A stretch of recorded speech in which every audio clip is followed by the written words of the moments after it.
이재명 대표의 대선 행보에 탄력이 붙을 거라는 전망이 지금 나오곤 있지만 사법 리스크는 이 대표가 넘어야 할 산입니다. 이재명 대표는 오늘 다음 기회에 답하겠다 이렇게 미루는 그 입장이 있었어요.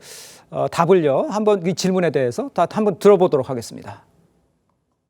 사법 리스크도 있는 등 국민께서 여전히 대표님을 국가 지도자로 수용할 수 있느냐에 대한 불안이 좀 있는 것 같습니다. 이 불안을 대표님도 느끼고 계시는지, 좀 과장된 면도 있다고 생각하시는지. 지금은 대한민국의 이 위기 국면을 어떻게 극복할 것이냐에 집중해야 합니다. 또 그 결과도 알 수 없는 상황이기 때문에 그 어떤 결과를 예측하고 거기에 대한 얘기를 하는 것은 부적절한 것 같아서 다음 기회로 미루도록 하겠습니다. 자, 사법 리스크를 묻는 기자 질문에 이 대표가 한 답이었었습니다. 다음 기회로 미루겠다 이렇게 했어요. 속내를 어떻게 분석하십니까? 기자의 질문이 꽤 아마 직설적이었던 것 같습니다. 그러니까요. 예. 아마 이재명 대표가 대답하기에도 꽤 아마 어려웠던 질문인 것 같아요. 네네. 아마 이제 본인으로서는 이걸 잊혀지고 싶을 겁니다. 특히 아마 이제 지금 핵심은 속도전이지 않습니까? 그렇죠. 지금 이제 탄핵 심판이 먼저냐, 이재명 대표의 어떤 이 재판이 먼저냐. 네네. 자, 이거에 대한 이제 경쟁이 시작된 거죠. 아마 이제 지금 이재명 대표가 항소심 재판부가 결정이 됐는데 아직 변호인을 뭐 선정하지 않았다고 그래요. 네네. 그래서 지금 진행이 자체가 이제 어려워지고 있는 이야기인데 저는 이제 아까도 이제 탄핵 심판이 좀 오래 빨리 될 것이다라는 견해가 있었는데 물론 빨리 될 수도 있는데 한편으로 보면 이 내란죄에 대한 어떤 기본 개념에 대한 논쟁이 꽤 길어질 가능성도 있어요. 네. 그러니까 지금 이 조항을 보면 네. 헌법학계에서도 이 관련된 어떤 논쟁에 지금 여지가 있는 거거든요. 자, 과연 그러니까 내란죄라고 했을 때 물론 대통령이 위법하고 위헌적인 일은 한 건 사실이지만 그러나 내란죄로 과연 이거를 의율할 수 있는 것인지 이거는 또 수사가 또 진행 중이지 않습니까? 그렇죠. 그러니까 이 부분과 연결시켜서 아마 윤석열 대통령도 본인도 아마 직접 이제 이 헌재 심판장에 나가겠다는 이유도 본인과 이 관련된 아마 논쟁들을 일으킬 가능성이 있습니다. 네. 즉 통치권 차원이다라는 어떤 주장과 함께 그리고 이걸 국헌문란의 어떤 여지가 없었다. 그리고 본인이 계속 이야기한 게 이제 지금 빨리 이거 진행 2시간짜리가 내란이 무슨 내란이냐 이야기를 하지 않습니까? 그렇습니다. 근데 문제는 이게 지금 관련자들의 증언에 의해서 또 여러 가지로 또 이게 부정되는 상황이 되고 있어요. 그런 부분들을 만약에 어떤 헌법재판소에서 꽤 논쟁을 한다 그러면 네. 아마 이건 꽤 길어질 가능성이 있고 예. 이재명 대표 본인도 지금 아마 계속적으로 이제 지금 시계가 착착착착 가지 않습니까? 그러니까 그런 부분들이 아마 이 일정과 겹쳐지면서 본인도 굉장히 불안하기 때문에 예. 이거 어떻든 간에 재판을 좀 끌려고 하는 뭐 그런 시도들이 당 차원에서 있을 것이고 심지어 지금 최근에 민주당이 했던 입법을 통한 이제 재판 지연 이것도 저는 아마 가능하리라 봅니다. 왜냐하면 허위 사실 문제라는 이걸 빼는 거라든지 정말 이재명 대표가 급하다고 그러면 사실 그런 것들을 입법을 통해서 뭔가 임조성하는 그렇죠. 예. 뭐 그것도 뭐 사실은 이제 예를 들어서 이 탄핵 심판이 길어진다고 그러면 네네네. 본인 입장에서는 이게 굉장히 중요한 문제이기 때문에 예. 지금은 국정 안정을 이야기를 하고 있지만 그러나 또 그런 부분도 아마 당내에서는 추진할 가능성도 저는 여전히 있다 이런 생각이 알겠습니다. 박민영 대변인께서는 일단 대통령의 생각은 이 내란죄가 이게 조직적으로 움직이는 거기 때문에 확인을 좀 해서 그러니까 증인들이 많아지면서 이걸 다 일일이 소명하고 하면서 쭉 180일까지 가겠다 이렇게 생각한다라고 보시는 겁니까?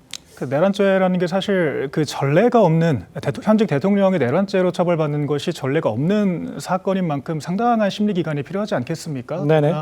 현재 윤 대통령이 아직 변호인단도 확정하지 못한 것으로 저도 알고 있어서 시간이 다소간 필요할 수밖에 없는데 일단 이재명 대표는 좀 조바심이 많이 나겠죠. 그러니까 이재명 대표 당사자의 선거법 위반이 원래 6개월 미만의 판단을 하도록 권고가 되지 않습니까? 네. 2년 넘게 지연을 시킨 상황에서 윤 대통령의 관련 재판만 헌법재판소 판결만 좀 빠르게 정리를 해달라고 이야기하는 것도 좀 자기 모순적이지 않나라는 생각이 들고요. 그것도 아까 좀 국민의힘도 이 조기 대선이라는 시나리오까지 염두에 두고 좀 대안적인 논의를 해야 되지 않겠습니까? 근데 이재명 대표 입장에서 사실 지금 여론이 좀 그렇지 않습니까?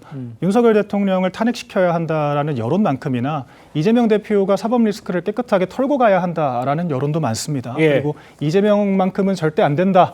라는 특히 저희 젊은 층들의 의견도 상당히 많은 상황이라서 그 좀 민주당 내에 이제 권력 구도가 재편되고 아무래도 좀 친문 계열과의 또 갈등이 비화될 가능성도 있지 않겠습니까? 네네. 또 국민의힘이 좀 대안적인 논의를 통해서 좀 새 단장을 하기 전에 좀 속전속결로 마무리하고 싶다라는 이런 의지가 내비친 것으로 보이고 반대로 이제 국민의힘 입장에선 대통령의 사법적인 부분과 전혀 별개로 이제 여러 가지 가능성을 염두에 두고 네네. 이제 앞으로 어떤 입장으로 당을 좀 새 단장을 할 것이냐.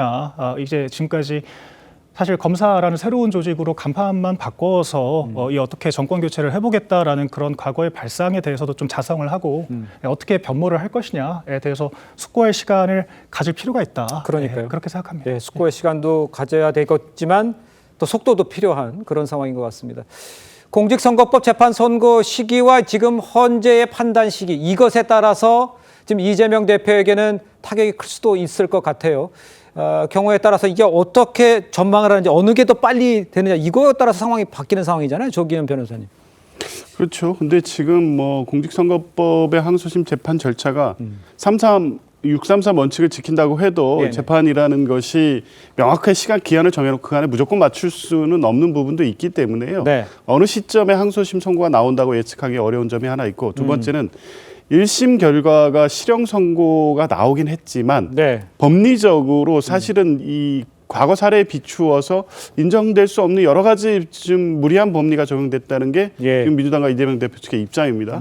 법리적 다툼이 치열할 수밖에 없는 사안이고요. 그래서 변호인 선임 절차가 신중을 기하고 있는 상황이었습니다. 그 네네. 과정에서 이번 비상계엄 상황이 온 것이고요. 예. 이재명 대표는 뭐 절차에 따라서 응하고 또 재판부가 소송 지휘를 할 것이고 그래서 뭐 대선 일정을 염두에 두고 이 재판을 무한정 지연하거나 이거는 현실적으로 불가능합니다. 네. 그러니까 순리에 따라서 정해지는 일정에 따라서 그 결과를 보고 갈 것이기 때문에 그리고 이제 무엇보다 중요한 건 지금 단계에서 이재명 대표의 재판 일정을 중심으로 놓고 뭐 탄핵 재판 일정이라든가 대선 일정을 배치하거나 그거를 임의적으로 조정하는 어떤 시도를 한다거나 이거는 국민들 보시기에 어떻겠습니까? 그런 의도나 어떤 그런 재판 지연은 없다는 말씀드립니다. 알겠습니다.